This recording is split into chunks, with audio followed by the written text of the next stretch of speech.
Esta es una producción de Grupo Fórmula. El viernes a más tardar, el día 8, ¿no? A más tardar. Sí, es lunes de la semana que entra. Se tiene que enviar a la Cámara de Diputados el paquete económico, ¿no?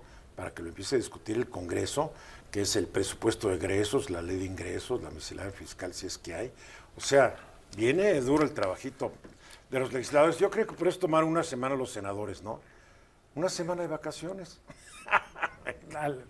Están exhaustos, diría el clásico. Bueno, de jornadas, ¿cómo lo dijo el Junior? Agotadoras. Jornadas agotadoras de trabajo.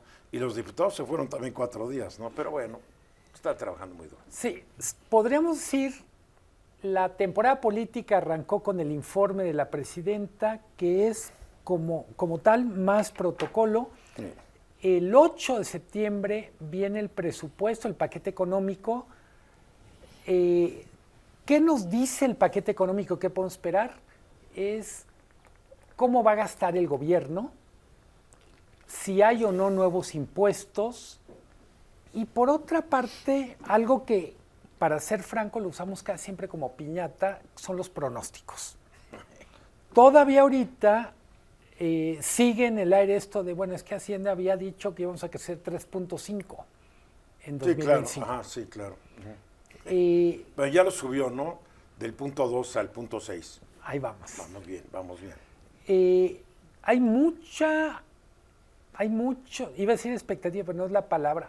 Está en el aire la idea de que puede venir un impuesto adicional para bebidas azucaradas, le hace refrescos y todas estas cosas que uno encuentra en el súper. Y más después de la conferencia de prensa de ayer, donde se fueron totalmente contra las bebidas azucaradas, le hace refresco y todo lo demás. O sea, los datos que dio el secretario de Salud es que yo no vuelvo a tomar uno en mi vida. Si tú recuerdas, y tienes buena memoria, esto fue exactamente el mensaje en el sexenio Calderón, y era: México tiene un problema de salud pública por el consumo excesivo de refrescos, y creo que lo que es un poco raro es creer que eso se resuelve con los impuestos. La experiencia lo que mostró no funcionaron. Un impuesto lo que hace es subir el precio, el alza del precio reduce el consumo por un periodo muy corto, más o menos entre 6 meses y un año. Después se acostumbran. ¿Y de qué manera se puede ver esto? Porque la recaudación subió.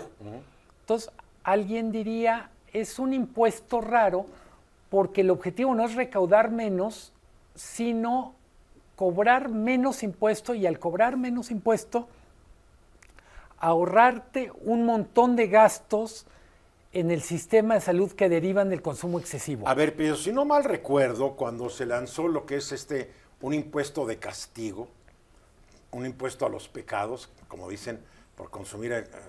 es gasolina, tabaco, alcohol, sí, y ahora azúcar. Sí, entonces, pero yo me acuerdo cuando el primer impuesto contra los refrescos, el dinero recaudado se iba a dedicar a campañas educativas y a tratamiento de personas con diabetes y otras enfermedades derivadas del consumo excesivo de azúcar. Eso, nunca vi una gran campaña en contra de eso, y no sé a dónde quedó la lana que iba a ir al sector salud. Se lo va a estar en otra cosa. Yo creo que aparte de campañas, recuerdo también que uno de los compromisos era tener más lugares públicos donde se pudiera beber agua. Sí, le hace bebederos o fuentes. Sí, nada más que te arriesgas tú a tomar agua de un bebedero público. Primero hay que encontrarlo, Eduardo. Bueno, número 1, y después que el agua sea potable. Pero mucho del tema se llega a un acuerdo, en teoría muy claro, y en la práctica el cumplimiento queda siempre bastante, en el mejor de los casos, bastante incompleto. Cierto. México necesita beber mucho más agua, no necesariamente el pleito es solo contra refrescos, tenemos muy malos hábitos alimenticios, y buena parte de lo que vamos a ver a partir de la próxima semana es la discusión sobre este punto, que es muy chiquito respecto al presupuesto total, ¿Qué creo que tenemos que ver? ¿Qué va a pasar con inversión pública? 2025 está tumbada este año. cayó casi 30%. No solo es el monto, sino dónde se invierte. Y por supuesto cómo se invierte. Sabemos, porque es un mensaje que la presidenta dice una y otra vez, uno de los proyectos que va a definir este sexenio son los trenes. ¿Dónde van a estar? ¿Qué prioridad se le va a dar a cada uno? Me parece relevante. El otro tema que para mí tenemos que el presupuesto en salud ha venido de manera inercial cayendo. Tenemos que hay presupuestos en áreas que son clave, que simplemente no son los que necesita un país de este tamaño. Educación, ciencia y tecnología. Turismo se fue para abajo, medio ambiente se fue para abajo. Ahora, explicar cómo tienen que llegar a bajar el déficit fiscal, pues ha habido un recorte masivo de gasto este año en relación al presupuesto.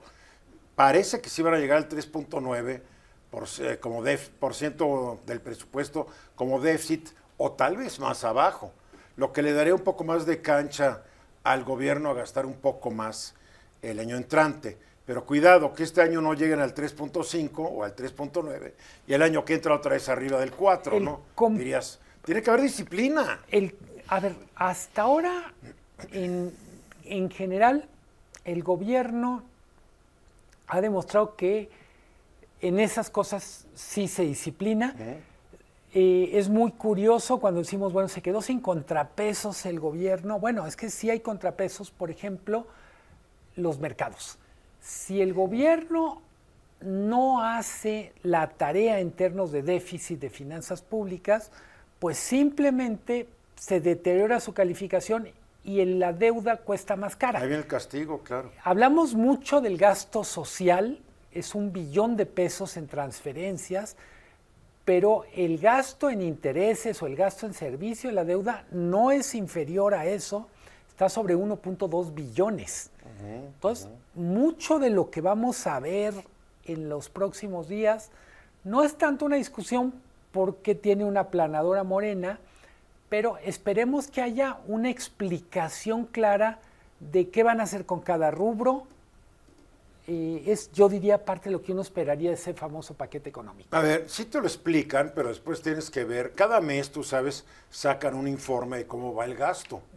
La Secretaría de Hacienda, a finales de cada mes, te dice cómo se está gastando el dinero. Y es bastante bueno el informe. Es buenísimo. No es tan técnico para los que nos están escuchando. No es.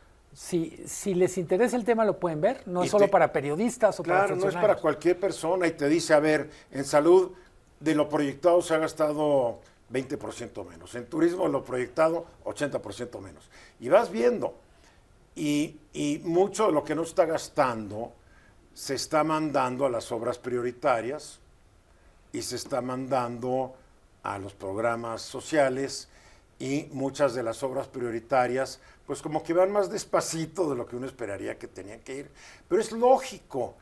Lo que creo es que este gobierno no ha sido más claro en explicar, tenemos que apretar el cinturón, pero si lo dicen es porque el que gobernó antes nos dejó endeudados hasta el copete, y como no se puede criticar al aldeano, pues ahí vamos. Para ponerle números a lo que dices, en 2024 el gasto público fue $1.8 billones mayor que los ingresos del sector público. Así de fácil. Repito, $1.8 billones.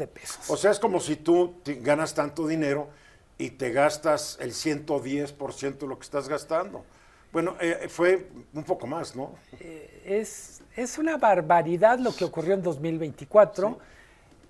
2025 no podían decir dejamos este déficit en cero, porque literalmente solo en este momento lo está haciendo Milei en Argentina, y vamos a decir que le falta un tornillo al señor. Sí, y con unas consecuencias de desempleo, empobrecimiento terribles.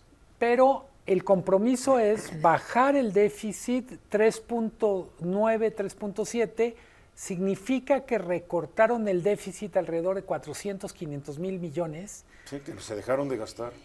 O se ingresaron. también hay mucho de la crítica también es sobre la presión fiscal. Qué tanto es legítima y qué tanto es excesiva es motivo de otro comentario. Pero para 2026, pues mínimo tienes que mantener lo que ya avanzaste y darle otros 2 o 3 pasitos. Porque los mercados, las calificadoras van a decir, qué bien se portó México en 2025. Vamos a ver si lo sigue haciendo en 2026 y no viene la locura. Vamos a gastar otra vez mucha lana. Sí, ¿no? Hablando de locuras y gastar lana, una de las curiosidades que podemos ver, ¿cuánto va para Pemex el año que entra? Bueno, ¿y cuánto de la deuda de Pemex está absorbiendo el gobierno federal? Absolutamente. Porque ahí anuncia una venta de bonos para poder cubrir parte de la deuda de Pemex, ¿no? Pero en fin, Pemex es nuestra. Así de fácil. Mensajes. Esta fue una producción de Grupo Fórmula. Encuentra más contenido como este en radioformula.mx.